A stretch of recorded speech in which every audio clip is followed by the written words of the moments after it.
I never thought one simple invitation could unravel everything I believed about my family. But here we are. My name's Rachel. I'm 27, and for the past year, I've been planning my wedding to my fiancé, Luke. We've been together for 6 years, and honestly, he's been my anchor. I come from a family that's complicated. To strangers, we look perfect: a loving mom, a strict but supportive dad, and an older brother, Mark, who's always been the golden child. Growing up, Mark was the star, captain of the football team, straight A's, the one everyone bragged about at family gatherings. Me? I was the quiet one, the artsy kid, the one teachers called sensitive. I didn't hate Mark. In fact, when I was younger, I admired him. But as we got older, the favoritism was impossible to ignore. He got a car for his 18th birthday. I got a used bike. He got his college tuition fully paid for. I had to take out loans. Anytime he messed up, it was forgiven quickly. Anytime I made the smallest mistake, it became a lecture about responsibility. Still, I managed. I graduated, I built a career, and I found Luke. And when Luke proposed, I felt like, for once, I'd be the center of something special. My wedding was supposed to be my moment. I spent months working on the guest list, making sure we invited the right people without going over budget. Luke's side of the family is massive, while mine is smaller but very opinionated. The guest list became a battlefield. My mom wanted to invite her bridge club friends. My dad insisted on including distant cousins I haven't seen in a decade. I tried to stand my ground. This is our wedding, not a family reunion, but every conversation felt like a tug of war. Then came the fight that started everything. It was a Sunday dinner, the kind we've been doing for years. My parents, Mark, and his wife, Julia, all sat around the table. I had just finalized the invitations and brought them with me, excited to hand them out in person. I gave one to my parents, one to Mark and Julia, and Luke handed some to the extended family he was close with. But as soon as Mark opened the envelope, I saw his expression change. He glanced at Julia, then at me. "You're joking, right?" he asked, his voice sharp. I frowned. "What do you mean?" Mark tossed the invitation back onto the table like it was something dirty. "We're not on the front row. You've got us sitting in the second row, behind Luke's cousins." I blinked, confused. "Yeah, because my parents are in the front, Luke's parents are in the front, then grandparents, then siblings. You're still in the second row, which is disrespectful." Julia cut in, her tone icy. "Mark is your only brother. He should be right up there next to your parents. Instead, you put Luke's random cousins ahead of us? Are you seriously saying they're more important than your own family?" I tried to explain, but Mark leaned forward, his face red. "Unbelievable. After everything Mom and Dad have done for you, after everything I've done for you, this is how you treat us? Like we're some afterthought." The room went silent. My parents exchanged a look but didn't say a word. My dad shifted uncomfortably, like he wanted to intervene but didn't know how. My mom opened her mouth, closed it, then finally muttered, "Rachel, maybe you should reconsider. Mark has a point." I felt like the floor dropped out beneath me. I wasn't asking them to sit in the back of the church. I just wanted fairness. But the way everyone reacted, you'd think I had personally insulted the family legacy. I turned to Luke, who reached under the table and squeezed my hand, grounding me. But inside, I was boiling. This was supposed to be my wedding, my moment, my chance to finally shine. And already, my brother was finding a way to take it over. And something told me this was just the beginning. The morning after that fight, the house felt like it had been split in two invisible halves. I stayed upstairs longer than usual, lingering in my room, pretending to scroll my phone, but really just listening for sounds downstairs. Every shuffle of movement in the kitchen made my stomach twist, because I didn't know if it was Mom slamming pans around to make her anger obvious, or if it was Dad trying to whistle casually like nothing had happened. When I finally came down, Dad was at the counter, pouring coffee like he hadn't just dropped a bomb on us the night before. He gave me a half smile, the kind that tried to cover up awkwardness. "Morning, kiddo," he said, as if using his old pet name would patch the giant crack in the wall between us. I just grabbed a glass of water and nodded. Mom walked in seconds later, not even sparing him a glance, her jaw locked so tight you could see the tension from across the room. She moved like she was floating past him, quiet but heavy with anger.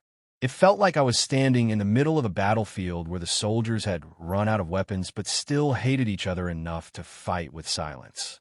At school that day, I couldn't concentrate. Every conversation around me felt fake compared to what was happening at home. Friends joked about homework and weekend plans, and I just nodded along, my brain miles away, replaying the way Mom's voice cracked when she said she didn't even know if she respected Dad anymore. When I got home, Mom was at the table with a notebook in front of her. It wasn't her usual grocery list or bills. This one was labeled in bold, blocky letters. Things that have changed. I froze at the doorway because something about seeing it written down made it worse.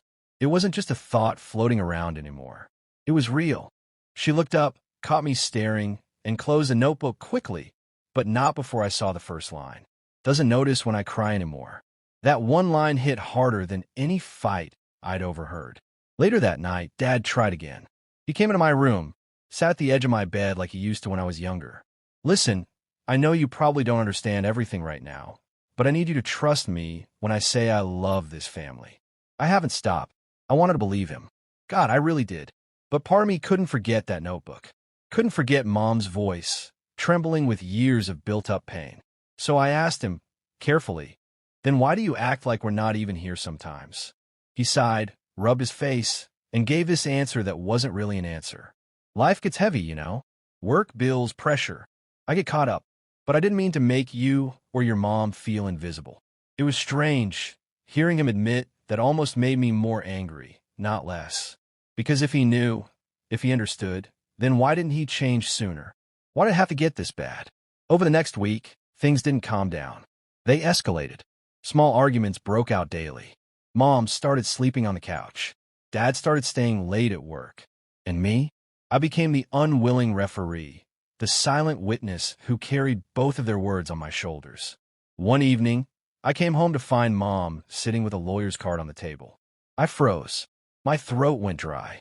She looked at me and said softly, I don't know what's going to happen yet, honey, but I can't keep living like this. Neither can you. My whole world cracked open in that moment. I remember thinking, what if this is it? What if the family I thought was unshakable just ends? And then the guilt hit hard, because I kept wondering if maybe I was part of the reason. Maybe if I'd spoken up sooner, if I had told Dad how much it hurt to feel ignored, things wouldn't have gotten this far. Maybe if I'd defended Mom more fiercely, she wouldn't have had to write those words down in a notebook. But late at night, lying in bed, another thought crept in, a scarier one. What if this was always going to happen, no matter what I did? The weeks following my brother's outburst blurred together in a haze of forced smiles, tense silences, and unspoken resentment. On the surface, everything in my family looked normal. We ate dinner together, we exchanged pleasantries, we went about our lives. But beneath that thin layer of civility, the air was thick with hostility, especially whenever the subject of inheritance or property came up. And since my parents were still in the process of updating their will, those conversations came up more often than I liked. My brother, Nathan, had always been intense, but now it felt like he was watching me constantly. He didn't come right out and say it again, but his body language spoke volumes. If I joked too easily with my dad, I saw Nathan's jaw tighten. If Mom mentioned me in passing when she was telling a story about responsible kids, I noticed Nathan's eyes narrow, like he was calculating something. It wasn't paranoia. I knew my brother too well. He was angry, and he was biding his time. The thing was, I didn't want to fight him. I never did. I'd spent years tiptoeing around Nathan, trying to keep peace in the house, even when we were little kids. He was the one who broke toys and blamed me, who picked fights just to see if he could win them, who loved creating drama where there didn't need to be any. And I was the one who apologized, who let him take the bigger slice of cake, who gave up the remote because I didn't want to deal with the inevitable screaming match. I'd hoped that as adults, we'd outgrow that dynamic. But it was becoming clearer with every passing day that nothing had changed. The stakes were just higher now. The breaking point came on a Saturday morning when I went over to my parents' house to help Dad fix the gutter. He wasn't as strong as he used to be, and climbing ladders wasn't safe for him anymore. So, naturally, I went over. Nathan showed up too, unannounced, carrying coffee like he was some kind of savior. He didn't do any real work. He just hung around, cracking half-hearted jokes and pointing out how crooked the gutter already looked. Dad chuckled politely, but I could see the irritation flicker across his face. He wasn't the type to openly criticize his kids, but he knew exactly who was carrying the load. When I climbed down the ladder after hammering in the last bracket, Nathan smirked at me. "Wow," he said, clapping me on the back a little too hard. "You'd think you were auditioning for Favorite Child of the Year. Careful. You don't want to pull a muscle trying to outshine me." I brushed him off, literally and figuratively. "Just helping out," I muttered, handing Dad the tools. But Nathan wasn't finished. "Helping out," he repeated with a laugh, loud enough for Mom, who had come outside with lemonade, to hear. That's one way to put it. Another way is strategically showing off. But hey, maybe that's what gets you the big slice of the pie when the time comes, right? The silence that followed was deafening. Mom stiffened, Dad frowned, and I froze, unsure whether to respond or walk away. I felt my pulse hammer in my ears. This wasn't just a joke anymore. It was an accusation. A dangerous one. "Enough," Dad said finally, his voice sharp. "Nathan, that's not funny. Your brother is helping. You could try the same, you know." For the first time in my life, I saw Nathan's face go pale. Being called out by Dad, especially in front of me, hit him harder than any insult I could have thrown his way. He didn't say another word for the rest of the morning, but his glare burned into me like fire. Later that night, my phone buzzed with a message from him. "You're not taking what's mine. Don't push me." That message kept me awake for hours. What did he mean by what's mine? The house? The land? The money? Or was it something deeper, like Mom and Dad's love, their attention, their validation? Maybe it was all of it. And if that was the case, how could I possibly not push him? Just existing seemed to threaten him. The next family dinner was worse. Every word Nathan said was laced with passive aggression. Every time I laughed with Mom, he rolled his eyes. Every time I spoke to Dad about something practical, like fixing the car or organizing paperwork, Nathan found a way to interrupt. He started little jabs that spiraled into bigger arguments. Arguments I tried desperately to avoid, but he cornered me every time. Finally, I snapped. We were sitting at the table, halfway through roast chicken and mashed potatoes, when Nathan launched into yet another rant about how some people only did chores around the house when there was something to gain. Some people, he said, stabbing his fork into his plate dramatically, are basically auditioning for the Golden Child trophy. You know, sucking up to Mom and Dad, acting all noble. But I see through it. It's fake. It's manipulative. And it's pathetic. I set down my fork, my hands trembling. For years, I'd let him talk to me like this. For years, I'd kept quiet. But something inside me broke. "You're projecting, Nathan," I said, my voice low but steady. "You've been competing with me since we were kids, and you can't stand that maybe, just maybe, Mom and Dad see through your crap. I don't need to play a part. I just show up. That's it. I'm not faking anything." The table went silent. Mom's eyes widened. Dad looked down at his plate, and Nathan's face twisted into something ugly, something I can't even describe. "Oh, so now you're the saint," he sneered. "The perfect little savior who does no wrong. Guess what? When the time comes, don't think you're walking away with everything. I'll fight for what's mine. You think being the good son is enough? Watch me." His words sent a chill down my spine. Not because of the money, not because of the property, but because of the venom in his tone. He didn't sound like a brother anymore. He sounded like an enemy. That night, lying in bed, I replayed everything in my head. The jabs, the warnings, the look in his eyes. And for the first time, I wondered if maybe Nathan wasn't just bitter or jealous. Maybe he was dangerous. The fallout from that dinner party was worse than I could have ever imagined. If I thought the tension at the table was bad, it was nothing compared to the storm that followed in the weeks after. My dad didn't speak to me for 3 whole days. Not a single word. He'd pass me in the kitchen and look right through me, like I wasn't even standing there. That hurt more than any shouting match ever could. My mom, on the other hand, tried to smooth things over with her classic, "You know your dad doesn't mean it. He just has his ways" excuse. But I was done swallowing excuses. I told her point blank that she couldn't keep covering for him. She didn't like hearing that, but she also didn't try to argue. Meanwhile, Jenna had officially withdrawn. She still came by the house sometimes, mostly checking on Mom, but she barely said 2 words to me. Every time I tried to talk, she'd either find an excuse to leave or she'd give me that look that said I'd ruined everything. And in a way, maybe I had. Because here's the thing. When you shine a light on dysfunction that's been festering for years, people don't always thank you for it. Sometimes, they hate you for it. I became the lightning rod, the one who broke the unspoken rule of don't talk about the cracks in the family. But once the words had left my mouth that night, there was no putting them back. One of the worst parts was watching how it affected my younger brother, Ethan.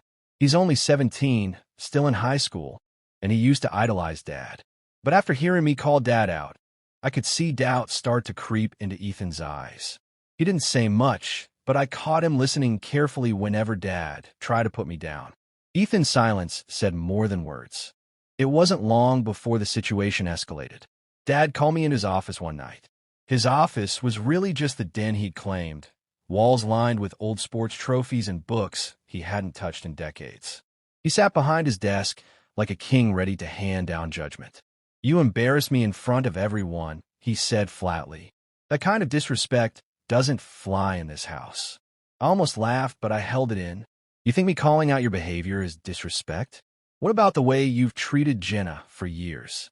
What about the way you've treated all of us?" His jaw tightened. "I'm the father.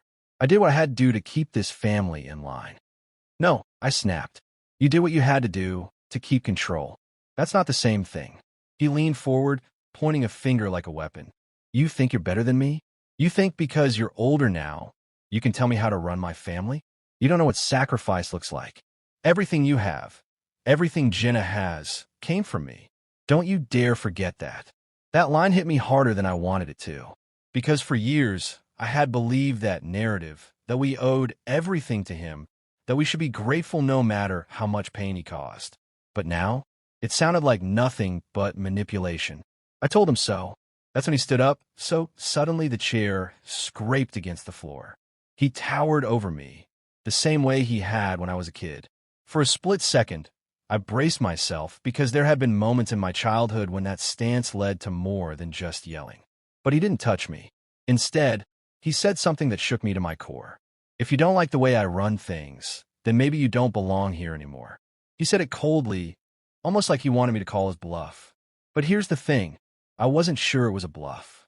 For a few days, I seriously considered moving out, packing my things, crashing with a friend, cutting the cord completely. But I couldn't do that to Mom. I knew if I left, she'd be alone with him. And as much as she enabled his behavior, she didn't deserve to face his wrath all by herself. So I stayed. But staying came with a cost. Jenna started avoiding me more and more. She wouldn't return my calls, wouldn't answer my texts. I finally cornered her one afternoon when she stopped by to grab some of her stuff. "Why are you shutting me out?" I asked. She wouldn't look me in the eye. "Because you made it worse," she said softly. "You think calling him out helped?"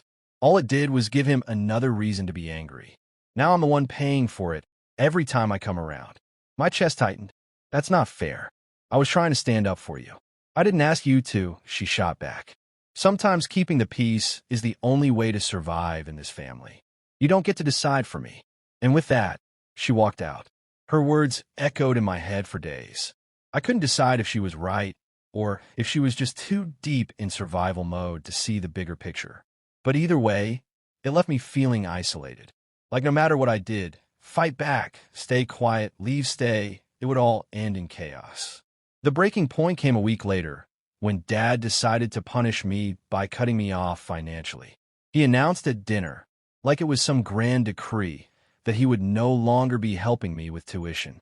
"Maybe you'll learn some respect if you actually have to earn something on your own," he said smugly. I wanted to explode, but instead I stayed quiet, because in that moment, I realized something. He thought he was taking away my lifeline, but what he didn't understand was that freedom doesn't come from money. It comes from refusing to let someone else control you. So I looked him dead in the eye and said, "Fine, I don't need your help. I'll figure out on my own." The shock on his face was priceless. That night, I started planning my exit for real, not just for myself, but for Ethan too, because if I didn't break this cycle, Ethan would be next, and I couldn't let that happen. I thought once the dust settled, life would go back to some version of normal. But it turns out, when you open up the cracks in a family and let all the secrets spill out, there's no going back to the way things were. You can patch things up, sure, but those scars are still visible. And every time someone tries to pretend they're not there, I'm reminded of everything we went through. The weeks after the big confrontation felt strange. Quiet, but not the good kind of quiet. More like everyone was tiptoeing around landmines, afraid of setting each other off again. My mom avoided long conversations with me, even though I could see in her eyes that she wanted to say something. My dad was more present, but in this weird, forced way, like he was trying too hard to act like the perfect husband and father. And me? I was caught between wanting to just let it all fade away and wanting real answers that nobody seemed willing to give. The thing about families is, once you see the cracks, you can't unsee them. I noticed every hesitation in my mom's voice when she talked to my dad, every look my dad gave me when he thought I wasn't paying attention, every subtle shift in the room when we were all together. And the hardest part was knowing that I had been the one to rip the bandage off. But here's the thing, I don't regret it. If anything, I regret not doing it sooner. The house had this energy, like a storm that had passed, but left the ground soggy and unstable. Every little step felt risky. And for a while, I thought maybe that was it. Maybe this was just the new normal. A family that had been cracked open, forced to look at each other differently, but still tied together by some invisible thread. Until one night, I found my mom crying in the kitchen. It was late, maybe past midnight, and I had gone up to grab some water because sleep wasn't exactly coming easily those days. She didn't hear me at first. She was sitting at the table, head in her hands, shoulders shaking. And for a second, I considered backing away, pretending I hadn't seen it. But then I remembered all those times I had swallowed my own feelings to protect her, and I couldn't do it anymore. "Mom," I whispered, stepping closer. She looked up, her face streaked with tears, and for the first time in a long time, she didn't try to hide it. She just looked exhausted. "I'm sorry," she said, her voice cracking. "For what?" I asked, even though I knew the answer. "For all of it. For putting you in the middle. For letting things get this far. For not being stronger when I should have been." And that's when it hit me. My mom wasn't just a victim in all of this. She had been carrying secrets, too. She had been choosing silence over confrontation, just like me. Maybe she thought she was protecting us, but really, she was just delaying the explosion. "Why didn't you just tell me?" I asked. "Why did you let me feel like I was crazy for noticing?" Her tears fell harder, and she reached for my hand across the table. "Because I didn't want you to hate him," she whispered. "I thought, if I could just keep it together, if I could pretend long enough, maybe he'd change. Maybe we'd make it through without you having to see the worst of it." I don't know why, but hearing her say that broke something in me. Because I realized how many years she must have been fighting this battle silently, putting on a smile, cooking dinner, playing the role of the perfect mom, while inside she was falling apart. It didn't excuse her choices, but it made me see her differently. We sat there for hours that night, talking. For the first time, she told me about the fights I had been too young to understand, about the way she had convinced herself that forgiving my dad over and over was better than breaking up the family, about how she had lost herself somewhere along the way. And as she spoke, I realized something terrifying. I had been doing the exact same thing in my own life. Pretending things were fine when they weren't. Forgiving people who didn't deserve it just to avoid being alone. Smiling on the outside while I was screaming on the inside. It was like she was holding up a mirror, and I didn't like what I saw. From that night forward, things changed again, but in a different way. My mom started being more honest, not just with me, but with herself. My dad, well, that's complicated. He made an effort, I'll give him that. But effort doesn't erase history. And every time he raised his voice or slipped back into old patterns, I felt my chest tighten. The truth is, I don't know what's going to happen with my parents. Maybe they'll stay together. Maybe they won't. But I do know this. I can't be the one holding them together anymore. That's not my job. What I can do is break the cycle. I've been working on myself, going to therapy, journaling, learning to set boundaries. It's not easy, and I screw up a lot, but I'm trying. Because I don't want to spend my life repeating their mistakes. I don't want to wake up one day realizing I've been living in someone else's shadow, carrying secrets that aren't mine to carry. And maybe that makes me the asshole in some people's eyes. The kid who called his parents out, who refused to stay quiet, who forced everyone to confront the truth. But honestly, I'd rather be that asshole than the kind who looks the other way while everything falls apart. The story doesn't have a neat, happy ending. Life rarely does. But if there's one thing I've learned, it's that sometimes being the asshole is the only way to break free. So if you've made it this far, thank you. It means more than you know. And if you're ever in a situation like mine, where silence feels safer than the truth, just remember, sometimes the only way forward is through the mess. Don't be afraid to be the asshole. Subscribe if you want more stories that will keep you hooked from start to finish. And trust me, you don't want to miss what's coming next. I never thought I'd be the kind of person to cut off my own mother. Growing up, I always thought no matter how bad things got between parents and kids, you found some way to keep a relationship alive. Blood is blood, right?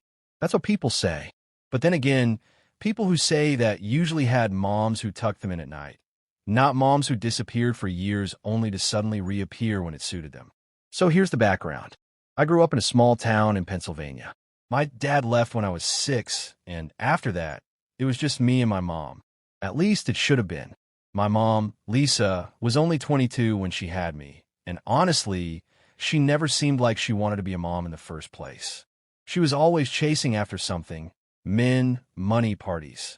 It was like I was an accessory she didn't remember she had to take care of most of the time. When I was 10, she moved us in with this guy she'd only been dating for 2 months. His name was Rick, and he was a total nightmare. He drank constantly, screamed at her, sometimes at me. I used to hide in my room and just hope he wouldn't notice me. One night, he threw a bottle at the wall during a fight, and the glass cut me on my arm. My mom barely even reacted. She just kept arguing with him like nothing had happened. I had to clean myself up. I still have a scar. That was kind of the theme of my childhood.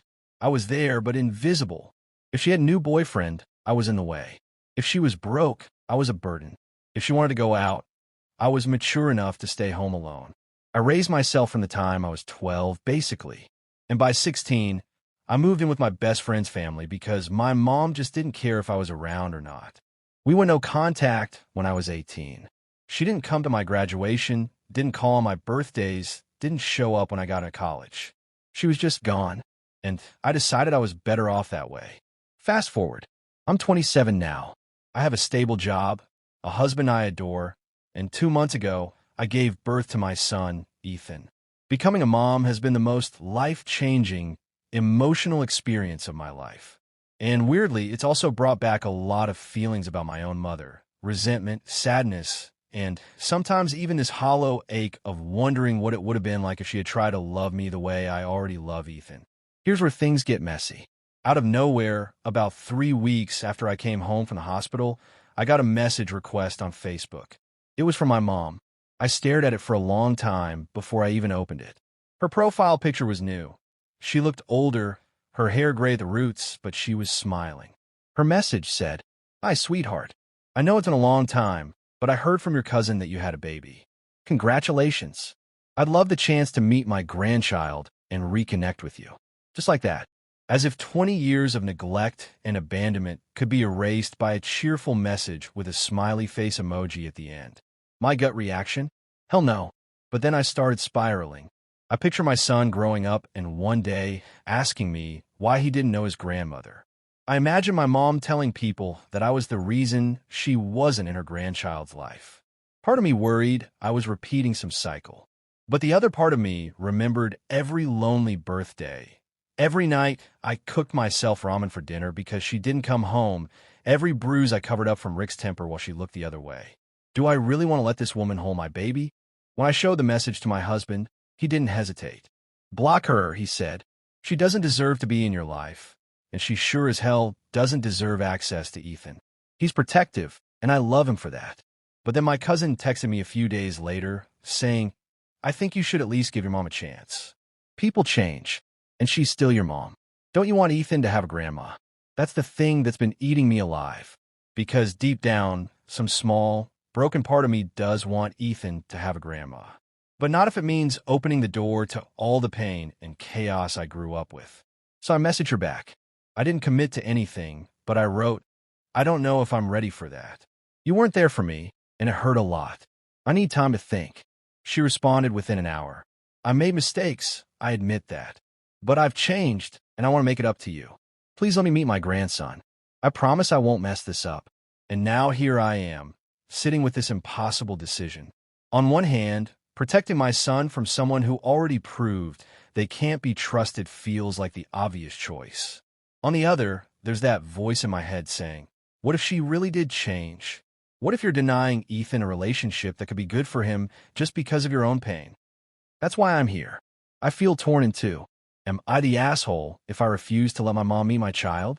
When I woke up the next morning, I had that strange, heavy feeling in my chest, the kind that told me yesterday's drama wasn't some nightmare I could just shake off. It was real. My brother had thrown me under the bus at dinner, my parents had sat there silent, and I'd gone to bed replaying every single second of it like some kind of twisted movie stuck on loop. I didn't even want to go downstairs.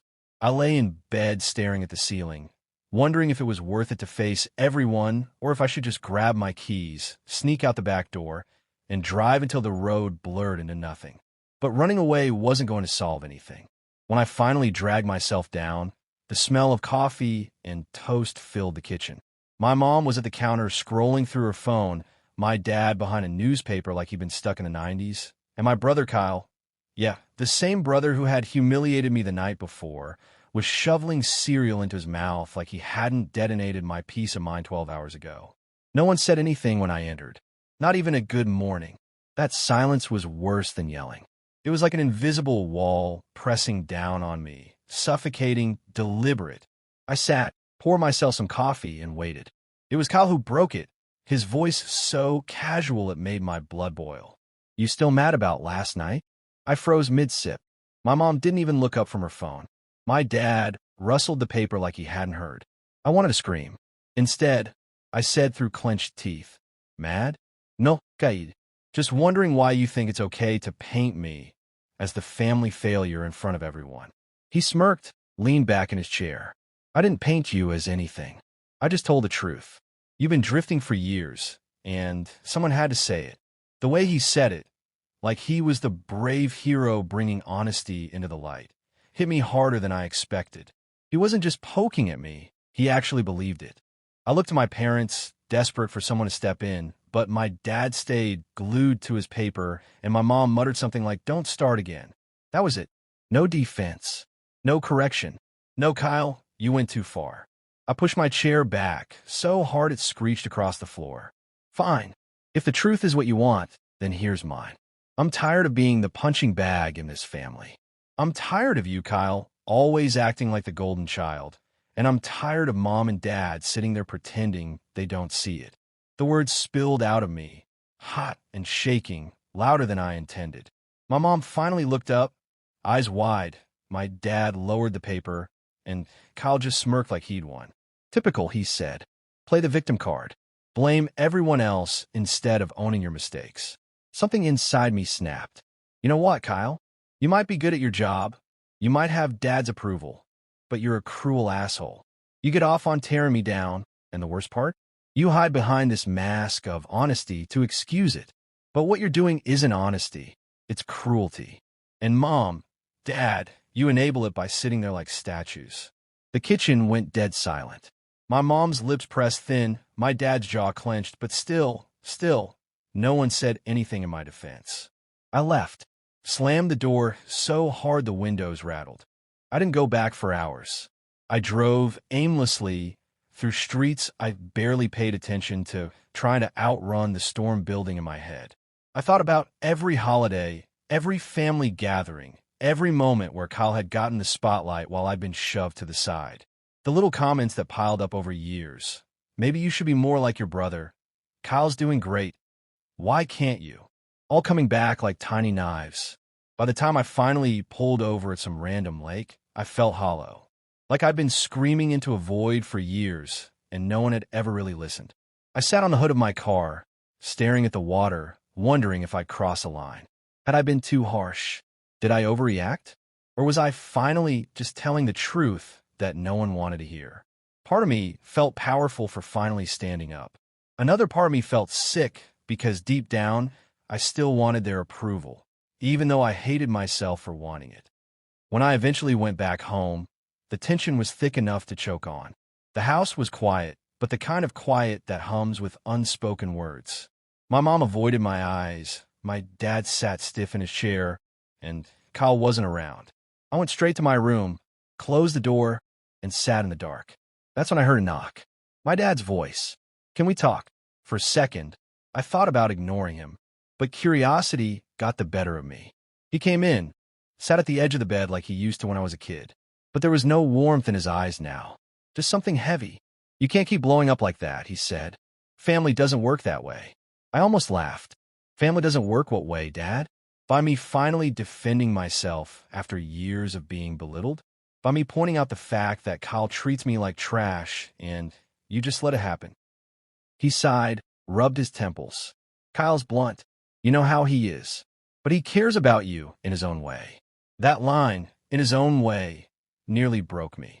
I shook my head, tears stinging. No, caring isn't tearing someone down at every chance. Caring isn't making me feel small and then calling it honesty. And it sure as hell isn't watching me drown while you sit there with your paper, pretending it's fine. My dad didn't respond right away. For a moment, I thought maybe, just maybe, he'd admit I was right. But instead, he said softly, "Sometimes you have to let things go, for the sake of peace." That was it. That was the moment I realized my family would never change. They valued silence over truth, comfort over confrontation, Kyle's pride over my pain.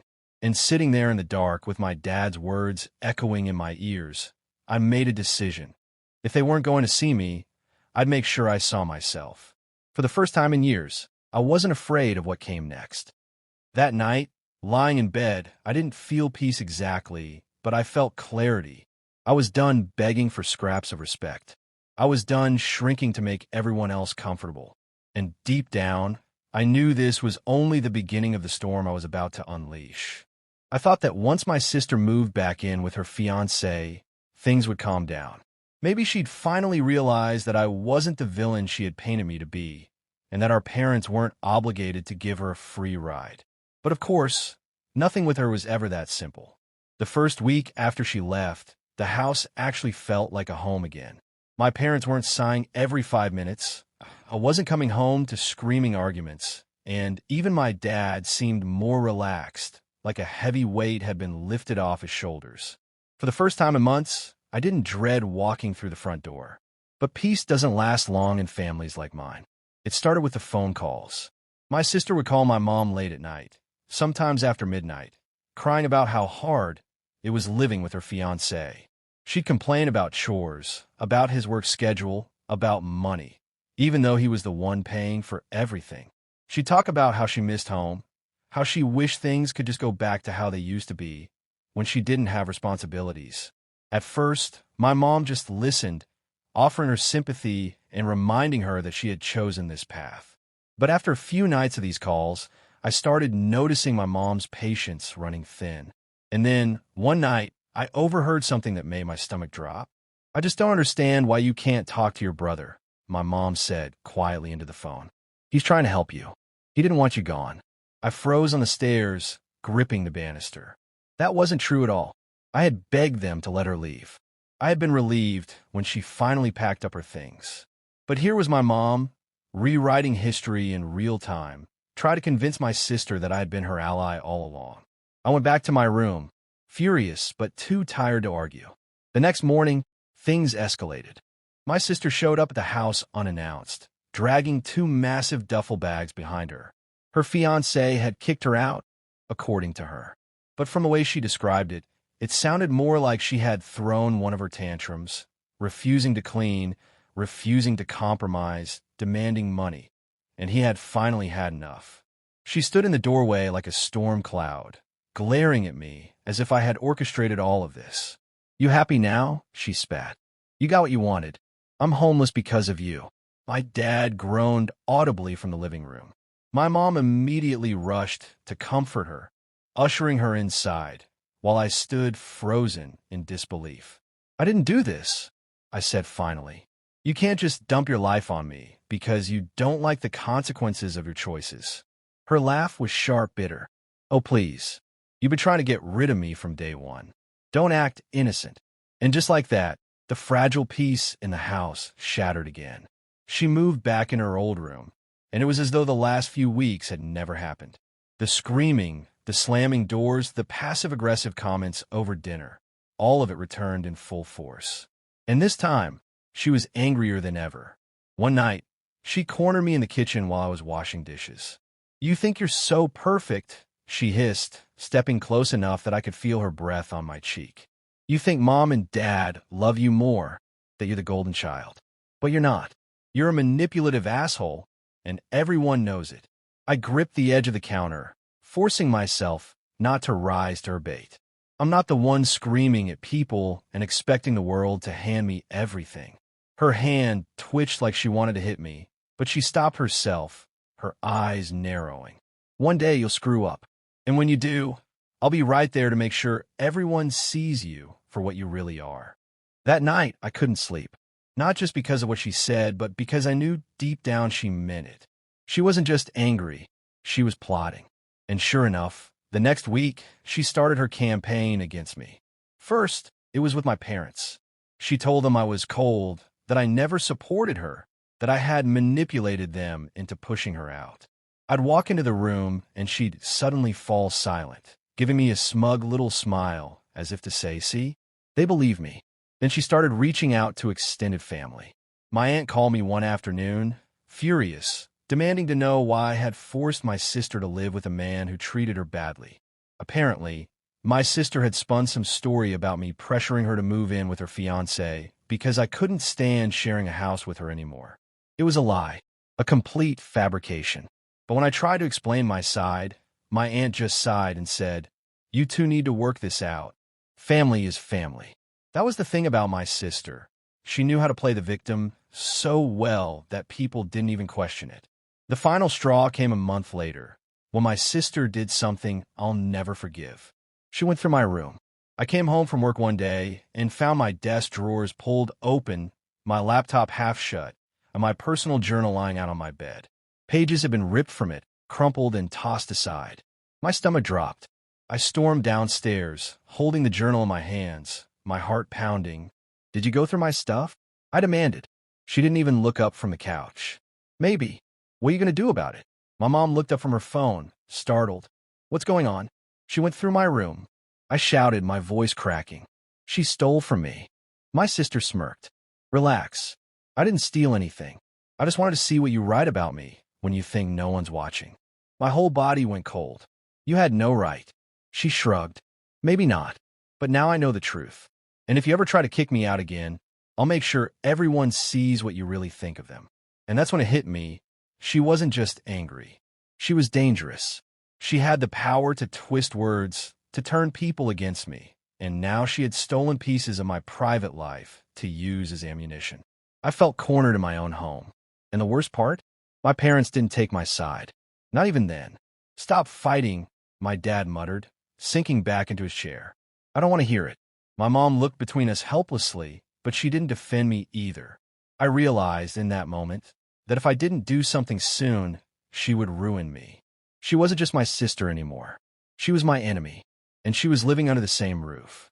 The next few days were a blur of tension, whispered conversations, and that same unsettled feeling that no one was telling the full truth.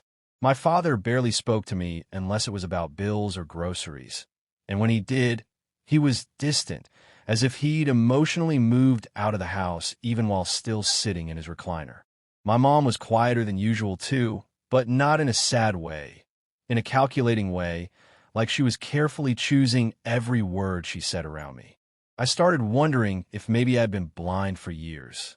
Maybe all those late-night work emergencies my dad had were never about work. Maybe all those moments when my mom suddenly needed to grab something from the store late at night weren't coincidences either. I felt like a kid again, realizing for the first time that the adults I trusted didn't actually have everything figured out. But this time, it wasn't about childhood innocence. It was about betrayal. The fight with my father kept replaying in my head. He hadn't denied what I said. He hadn't even asked me why I would think something like that. He just went straight to rage and silence, which felt almost worse than if he'd come clean. I thought about confronting him again, but what was I supposed to say? Hey, Dad, remember when I caught you at that cafe with a woman who wasn't Mom? Could you clarify if you were cheating or just casually destroying my trust in you? It was insane. One evening, I came home from work earlier than usual. As I unlocked the door, I noticed voices inside. My mom's voice, sharp and firm, and my dad's quieter, defensive. I froze in the entryway, heart pounding, straining to catch the words. Can't keep lying forever, my mom hissed. Don't start this again, my dad muttered. We agreed. No, you agreed. I went along because I thought it was best for her. But she's not stupid. She already knows something's wrong. Do you really want her to hate us both when the truth finally comes out? My stomach dropped so fast I thought I might actually be sick. What truth? What could be so bad that they'd both rather lie than just tell me outright? I pushed the door shut a little too hard, and the noise made them both jump. When I walked into the living room, they were standing on opposite sides, like two strangers forced to share the same space. My mom's face went pale. My dad's jaw clenched. Hey, I said slowly, pretending like I hadn't just overheard them. What's going on? Nothing, they both said at the same time. That was the moment I knew for sure. There was something, and it was big enough that they'd been carrying it for who knows how long. I couldn't handle another half-truth or awkward silence. So I sat down, stared them both in the eye, and said, You either tell me what's happening right now, or I'm done. I'm done trying to keep this family together when clearly neither of you even cares enough to be honest with me. My mom flinched. My dad looked like he wanted to yell, but instead, he just turned his head and stared at the wall. I think it's time she knows, my mom whispered. No, my dad snapped. Not like this. Then when she shot back. When she finds out on her own, it's too late to explain. The silence that followed was so thick it felt suffocating. I was gripping the arm of the couch so tightly my knuckles were white. Knows what? I demanded. My voice cracked, but I didn't care. What the hell have you been hiding from me? My dad finally looked at me, his face lined with a kind of exhaustion I'd never noticed before. For a moment, I thought he might actually open up, but then he shook his head, muttered something I couldn't make out, and walked out the front door without another word. The sound of the door slamming echoed through the house like a gunshot. I turned to my mom. She was crying now, hands shaking but still not saying anything. Mom, I beg, my throat tight, please. I can't keep doing this. Just tell me what's going on. She wiped her face and whispered, It's not my secret to tell. And then she left too, disappearing in her room and locking the door. That night, I lay awake for hours, staring at the ceiling, feeling like my entire family was a house of cards waiting to collapse. And the worst part? I wasn't even sure I wanted to know what secret was holding it all together. Because whatever it was, I had a feeling it would change everything. The days following my mom's breakdown felt heavy and surreal, like the entire house had soaked up the tension and was breathing it back at me with every creak in the floorboards. My dad was quieter than ever, moving around like a shadow, keeping his head down and avoiding eye contact, but I could see it all over him. He was guilty. He was scared. He was ashamed. And yet, the more he pulled into himself, the more obvious the truth became. He wasn't going to own up. He wasn't going to fix it. He was just going to pretend none of it happened, as if time and silence would wipe away betrayal. But my mom wasn't pretending. She was living in the rawness of it every single day. She'd get up in the morning, put her hands on the kitchen counter, and just stand there like she was trying to hold herself upright. Sometimes she'd cry quietly, and sometimes she'd lash out at him, at me, at the world.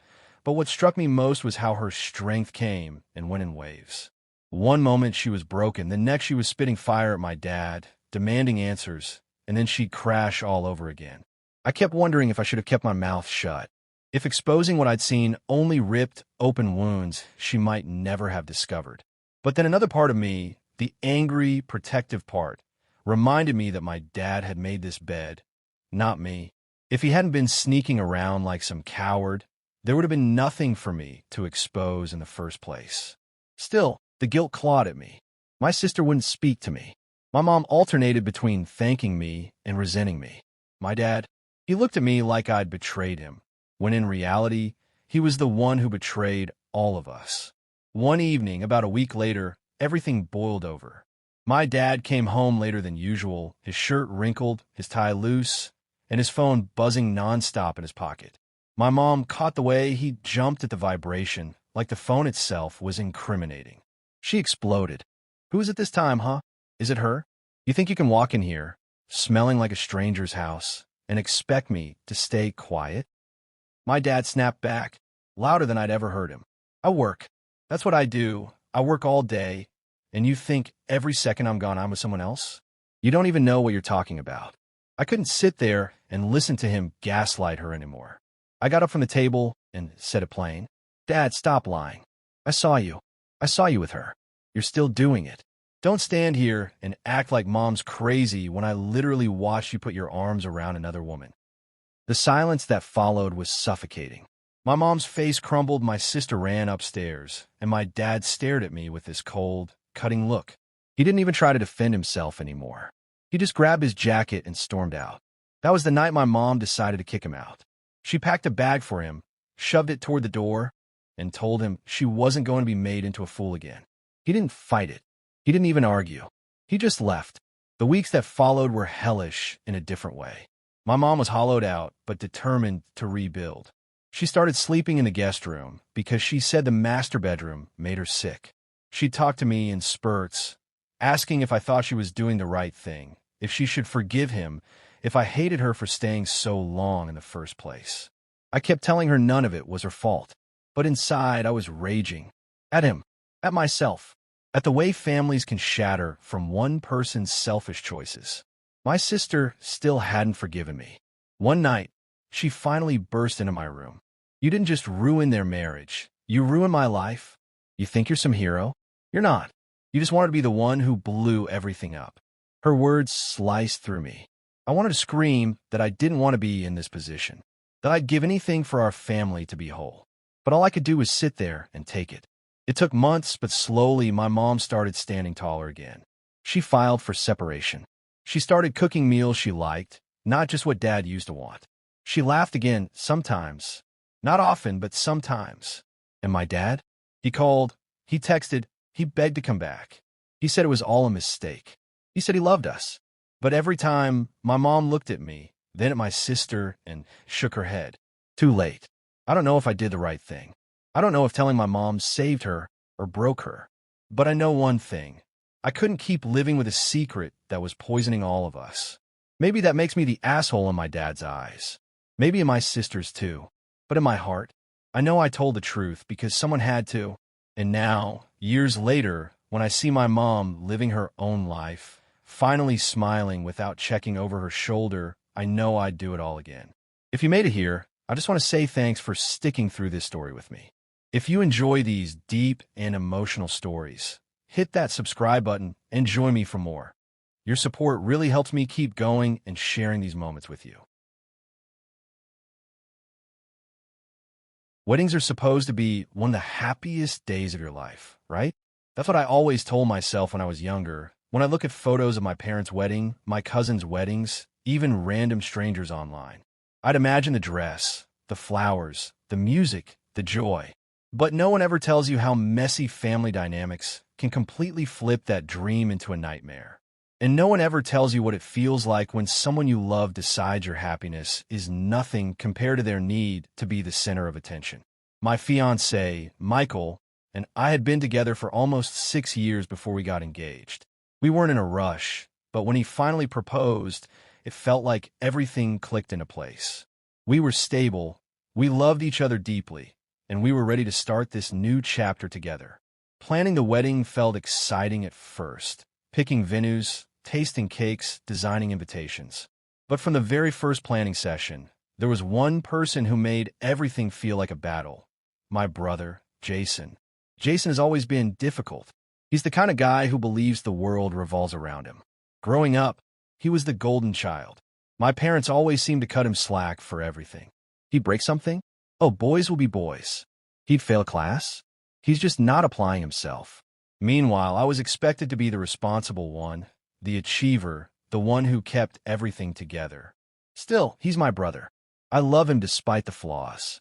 Or at least I thought I did. At first, his involvement in the wedding planning seemed harmless.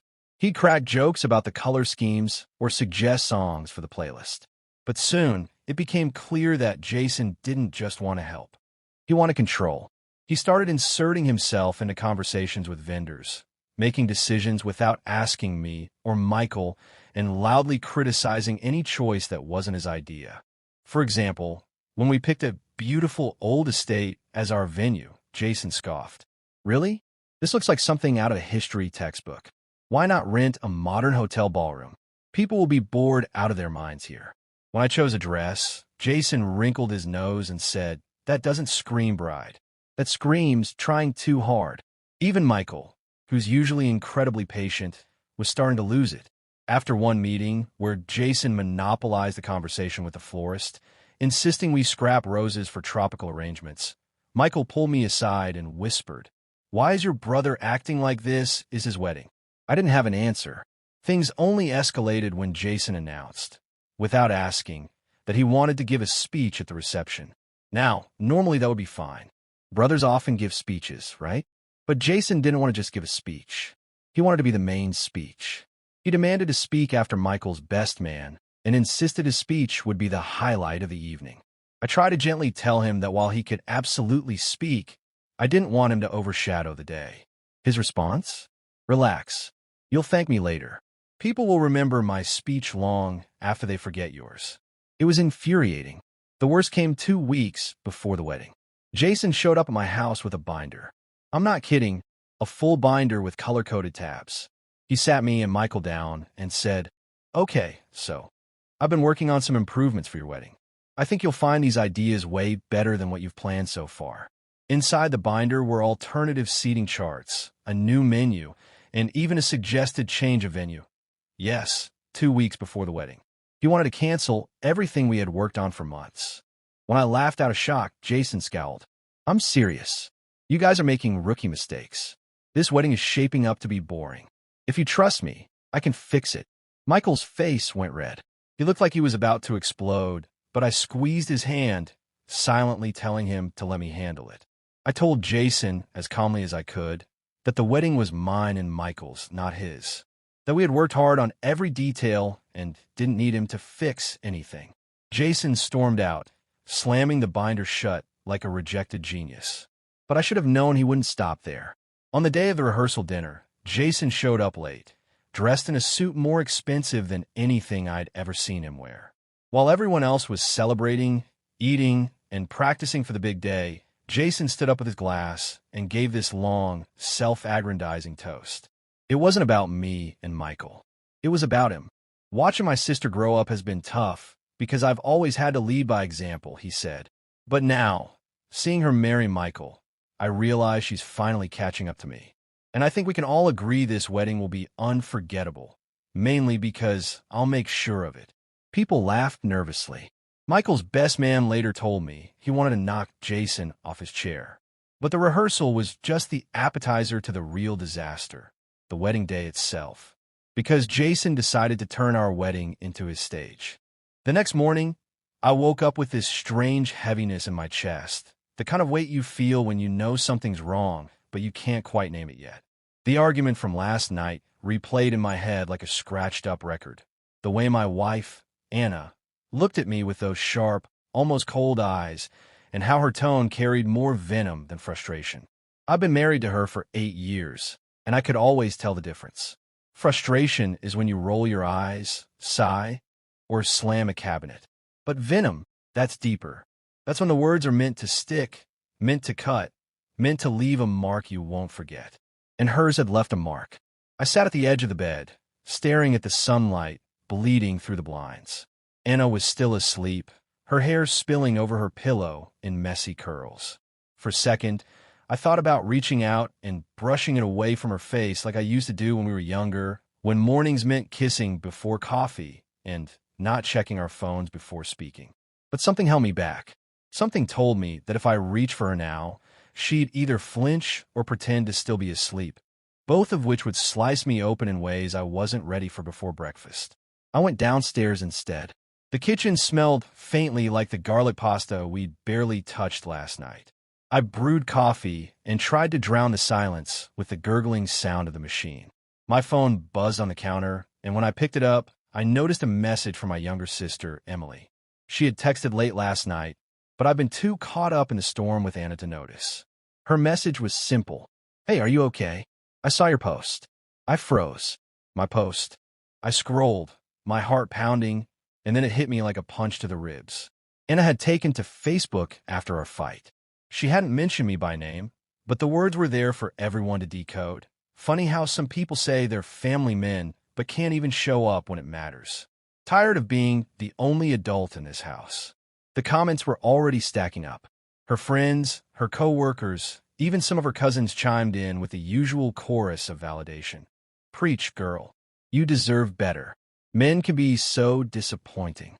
And there I was, the faceless some people, being torn apart without anyone even knowing the full story. The anger burned in me, so hot I nearly slammed the phone against the counter. But right behind the anger was this crushing sadness, the kind that leaves your chest hollow. I wasn't even sure which hurt more, the fact that she dragged our fight into the public eye, or the fact that dozens of people were nodding along, validating her version of me, a version I barely recognized. I didn't want to explode. I didn't want to confront her in the kitchen while she was half asleep and groggy. So I just grabbed my keys and left the house. I drove aimlessly for a while, windows rolled down, hoping the cool morning air might pull me out of the haze. Eventually, I ended up in front of my mom's old house, the one Emily had moved into after Mom passed away. I hadn't planned it, but maybe part of me needed to see someone who actually knew me, someone who wouldn't filter me into a villain just because it made for a better post. Emily opened the door in her pajamas, holding a mug of tea. She didn't look surprised to see me. That's how close we are. She always seems to know when I'm about to fall apart. "You look like crap," she said, not unkindly. "Thanks," I muttered, stepping inside. I sat down on the couch, and she perched on the armrest, waiting. I hadn't told her about the fight yet, but I didn't need to. She'd already seen Anna's post. "She's making me look like some lazy, selfish asshole," I blurted. "Like I don't care about her, or the house, or anything. But I do, Em. You know I do. I was tired. I needed a minute to breathe. And now, suddenly I'm the villain in her story." Emily didn't jump to comfort me right away. She has this way of letting silence stretch, like she's giving me room to unpack everything before she says a word. Finally, she asked, "Do you think she really believes that about you? Or do you think she's saying it because she knows it'll hurt?" That question lodged in my brain like a thorn. Did Anna truly think I didn't care? Or was she just lashing out, choosing the sharpest weapon she had? Her words, and swinging them until she drew blood? "I don't know anymore," I admitted, my voice cracking. Emily sighed and squeezed my shoulder. "You need to talk to her. Really talk. Not the yelling, not the defensiveness. If you two keep going at each other like this, you're going to tear the whole foundation down.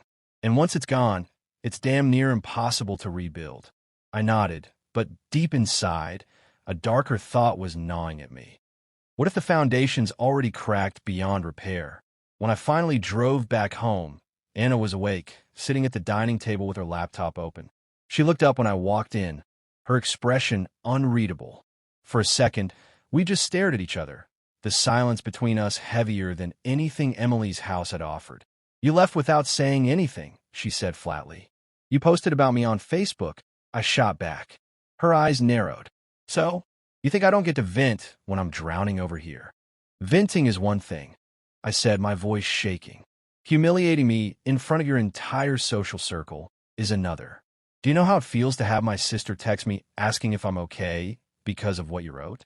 You didn't just air our dirty laundry. You rewrote the whole story to make me look like a piece of trash."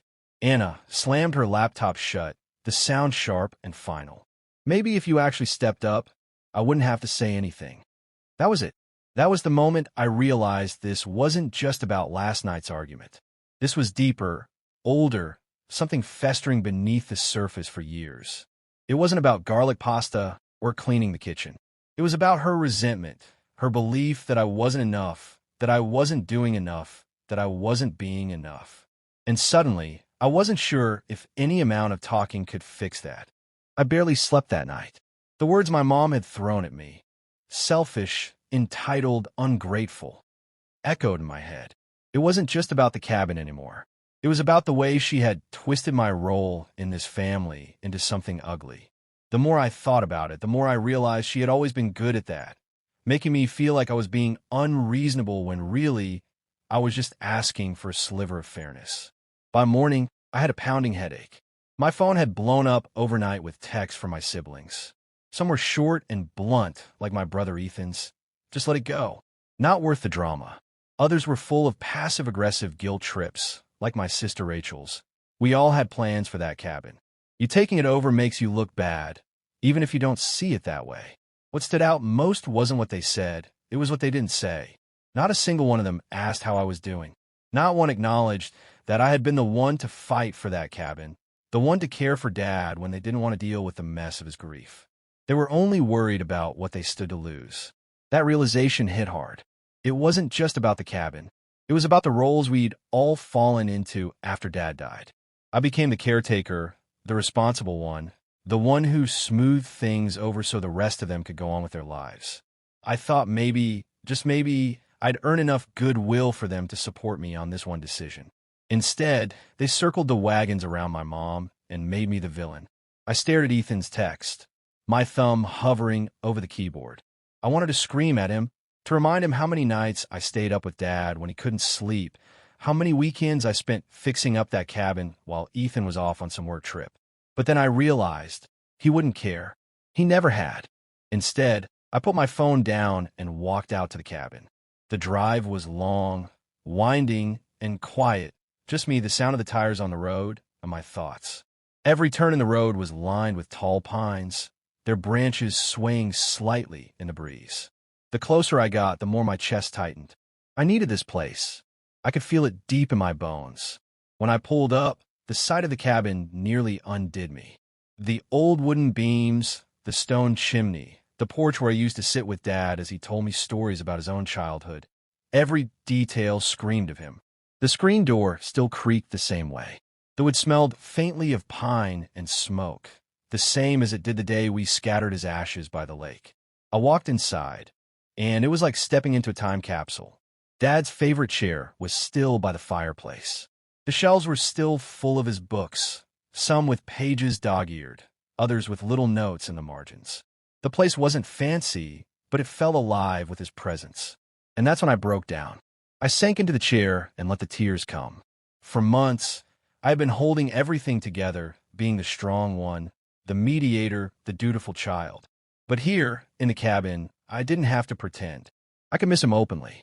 I could let myself feel the loss without worrying about who I had to comfort next.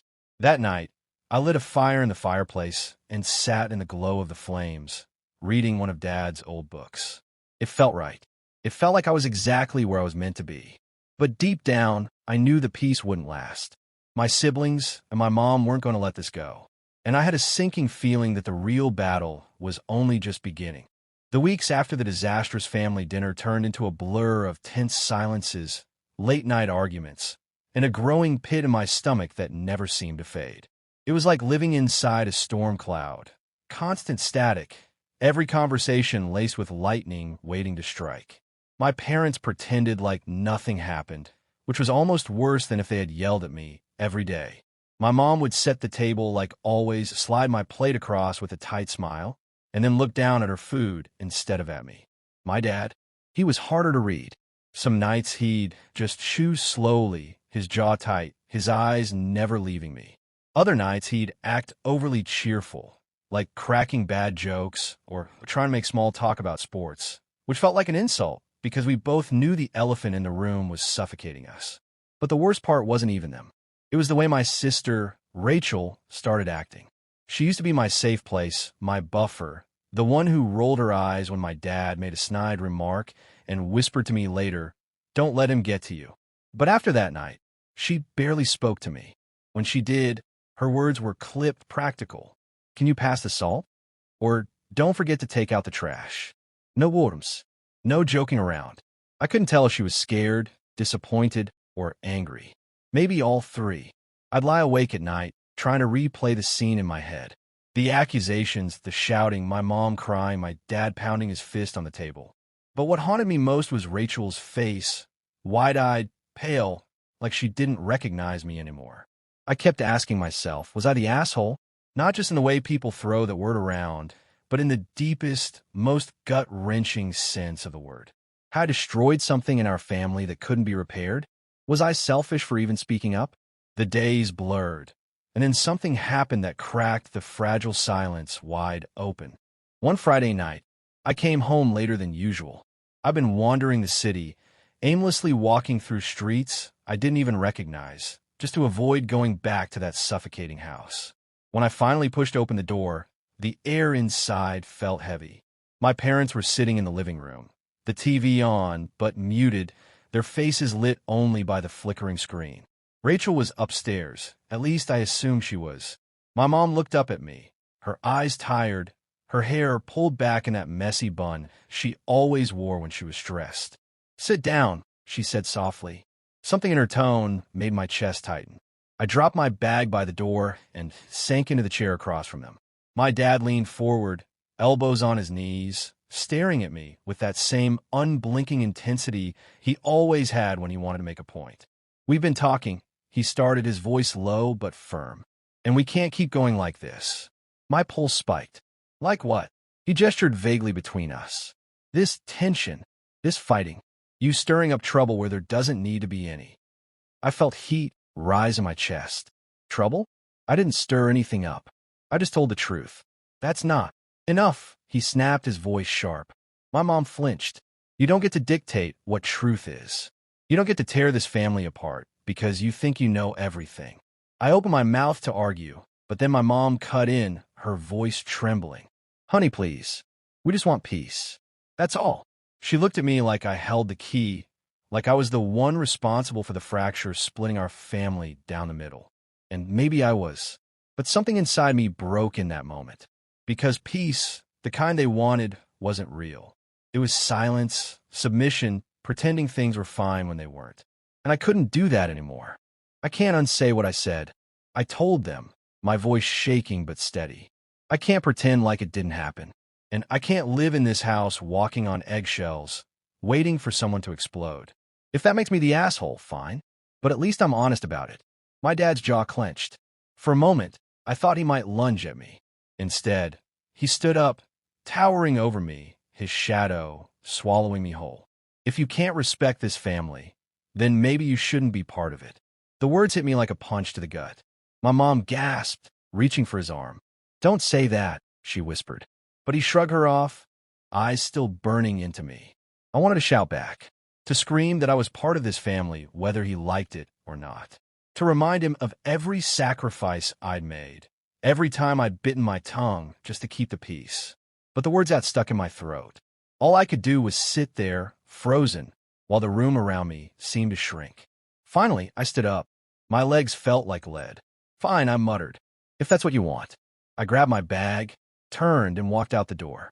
The night air hit me like a slap, cold and sharp, but it was better than suffocating in that living room. I didn't have a plan. I didn't have anywhere to go. I just kept walking, each step heavier than the last, until I found myself at the old park near a neighborhood. I sat on the swings, staring at the empty playground, the creak of the chains echoing in the quiet night. For the first time, I let the tears fall. Not just because of what my dad said, but because deep down I wondered if he was right. Maybe I didn't belong. Maybe I was the crack in the foundation, the one who'd broken everything beyond repair. But even as the doubt ate at me, another voice whispered in the back of my mind. "You weren't wrong. You just refused to stay silent." And that voice, fragile as it was, kept me from collapsing completely. The next morning, I didn't go home. I called a friend, crashed on their couch, tried to keep myself together while my phone buzzed with messages I couldn't bring myself to read. Some were from Rachel, some from Mom, a couple from Dad. But I didn't answer. I couldn't. Because for the first time, I realized the truth, standing up for myself, even if it made me the asshole, was the only thing keeping me from disappearing completely. And once you see that truth, you can't unsee it. When I woke up the next morning, the house was unusually quiet. The kind of silence that didn't feel peaceful, It felt tense, heavy, like the air itself was waiting for something to happen. I stayed in bed for a while, staring at the ceiling, feeling the weight of everything that had unfolded the past few weeks pressing down on me. My father's betrayal, my mother's strength, my brother's breakdown, the way the family was split into fragments. It all lived inside me like jagged glass. Eventually, I dragged myself out of bed and headed downstairs. My mom was sitting at the kitchen table with a cup of coffee, her hands wrapped tightly around the mug like she needed it to ground her. She looked exhausted, but her eyes still carried that stubborn fire I'd started to recognize in her lately. "Morning," I said quietly. "Morning," she replied, her voice rough but steady. I poured myself some coffee and sat across from her. For a while, neither of us spoke. We just sipped in silence, the ticking of the wall clock filling the space between us. Finally, I asked, "What happens today?" She let out a breath, rubbing her temples. "Your father wants to talk. He's coming over this afternoon." My stomach twisted. "And you agree?" "I need closure," she said simply. "For myself. For you. For your brother. We can't move forward without facing it." The thought of sitting across from him again made me want to throw up, but at the same time, I knew she was right. Pretending he didn't exist wasn't working. His choices had carved deep wounds into all of us, and ignoring them wasn't going to make them heal. That afternoon, the doorbell rang, and my chest tightened instantly. My mom stood, squared her shoulders, and went to answer it. When she opened the door, there he was, my father, looking older than I'd ever seen him. His hair was messy, his shirt wrinkled, his posture slumped. He looked like a man who'd been living in the ruins of his own mistakes. "Hi," he said softly. My mom didn't reply. She stepped aside, and he walked in, his eyes flicking to me as I sat on the couch. "Hey, kid," he said, trying to smile. I didn't answer. I couldn't. He sat down across from us, wringing his hands like a nervous teenager. For a moment, no one spoke. Then he said, "I know I don't deserve to be here, but I need to explain. Not to make excuses. God knows I don't deserve excuses, but to tell you what was going through my head. Because you deserve at least that." My mom leaned forward, her expression hard but open. "Then talk." And so he did. He talked about how he'd felt trapped in the monotony of life, how the weight of responsibility had crushed him, how he'd felt invisible and unappreciated. He admitted that instead of facing his own insecurities, he'd chased validation from someone else, convincing himself he deserved happiness. His voice cracked when he admitted how selfish it was, how blind he'd been to the destruction he was causing. "I thought I was running towards something better," he said, tears streaming down his face. "But all I did was run away from the best thing I ever had. From you. From our family." My mom's eyes filled with tears, but she didn't look away. "Do you even understand what you did to us?" He nodded, sobbing. "Every night. Every day. I replay it. I see your faces. I know I can't undo it.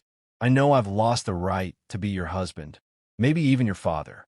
But I need you to know, I regret it with every piece of me. And if there's any chance at all, that I can earn even a shred of forgiveness someday, I'll do whatever it takes." The room was thick with emotion.